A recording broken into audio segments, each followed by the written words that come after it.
Well, hello. Dr. Conradicus here with bandsandbody.com. Thanks for joining me to talk about the shoulder.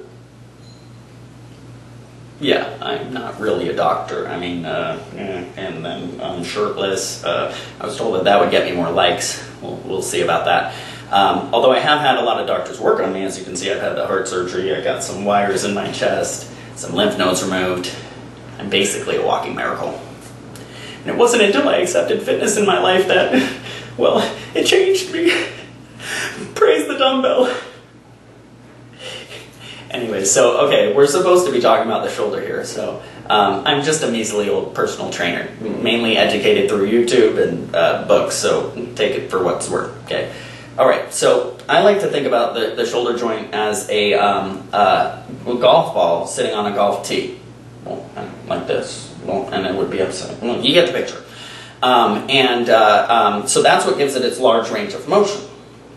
Actually, the largest out of any other joint in the human body, and therefore the most injured, and the reason why I've become educated in it somewhat.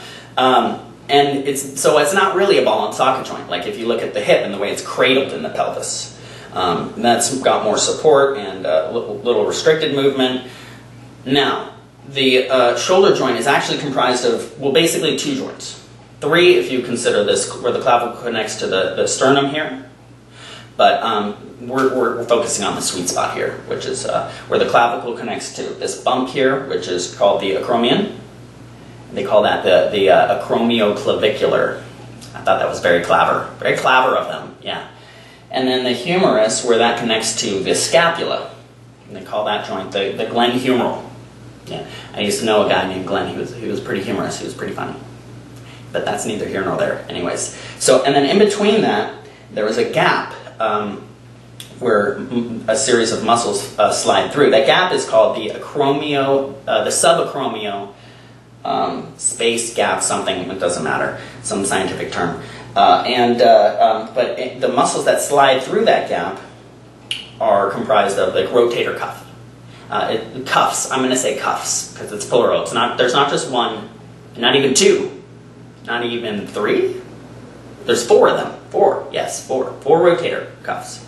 And they are as follows. You have the supraspinatus, which controls this movement here. Anything beyond that is going to be deltoid, which is what people mainly think of. This is the shoulder muscle, they think. And then you have the teres minor, which is, right there. Controls this external rotation movement.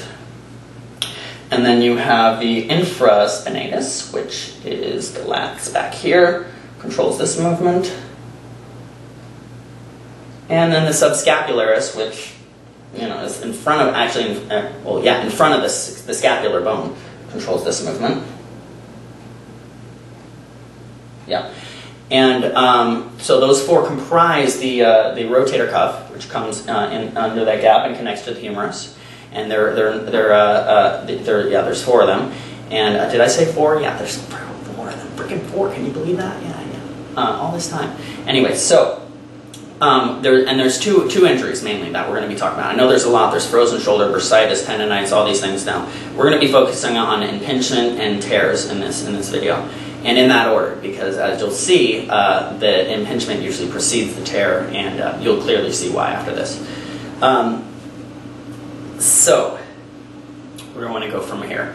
Right. So, let me talk about what the impingement is. The impingement is an inflammation of those muscles here, and it's a decrease of that gap, that subacromial space, or gap, or whatever they call it. There's three main causal factors. One is posture. Now, when you think about the shoulder joint like the golf ball on the tee, it has this lip, right? Now, when you round your shoulders, let me turn this out here. When you round your shoulders, that creates more of a cliff, a lip, right? So if you do any movement from this motion, from this posture, it's going to create a rubbing and a wearing effect, which can lead to inflammation, of course.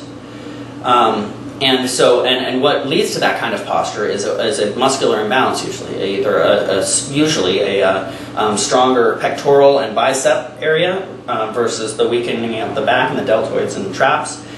And that can cause that hunching over, which can therefore cause the incorrect movement and causes the wear and tear on that muscle. Which leads me to the second causal factor, which is the wear and tear. And that, besides posture, what can cause that is repetitive movement. Going back to well, I like to use the golf tee, because golfers always get this, that's so mean. Anyway, so the golf swing, the repetitive motion of the golf swing. You sit at that driving range all day long, swinging that club, blah, blah, blah, blah, blah. I hate golf, because I suck at it mainly, but anyways. So, yeah, so the repetitive movement causes this wearing on the cartilage, on the joint, and then those muscles get inflamed, and, you know, it's bad news. The constricting of the gap. So, and then the third one is a bone spur, which can result from that wearing and tearing. Basically, what a bone spur is it's your body's response to heal itself to displace the pressure or the weight on the bone or the joint. And so that's what it does. It's an outcropping, an outgrowth of bone, actual bone, which presses down on that muscle. Now, why that leads to the tear is because if you think about something being pinched and then it's being pulled on, it's clamped, obviously there's a lot more tension there, and that's what causes that rupture or the slight tear.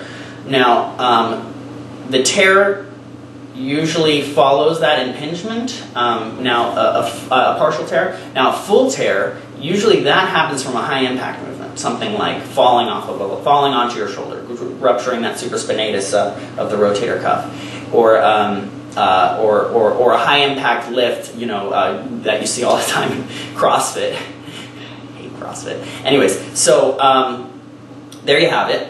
Now, there are some tests you can do to diagnose it, and there are some exercises you can do if it's torn or if it's impinged and inflamed to heal it. Basically, if it's impinged, you want to create space in that gap. So a lot of stretching stuff that you can do with a physical therapist, and there are some stretches that you can do on your own. One I'll show you right here is you put your shoulder against the wall and you kind of like spin into it a little bit, applying some pressure there. You can also take your arm up here, spin into it like that. And there are many things that you can do to strengthen it as well. And those are things like what we were just talking about, the going through these with some sort of resistance. I like to use the bands, bandsandbody.com, bandsandbody.com. Did I say bandsandbody.com? Yeah, bandsandbody.com. Stop by, you'll see some great exercise that you can do with the bands, basically, and not needing any pole or anything, you just do it with one body. In fact, be right back.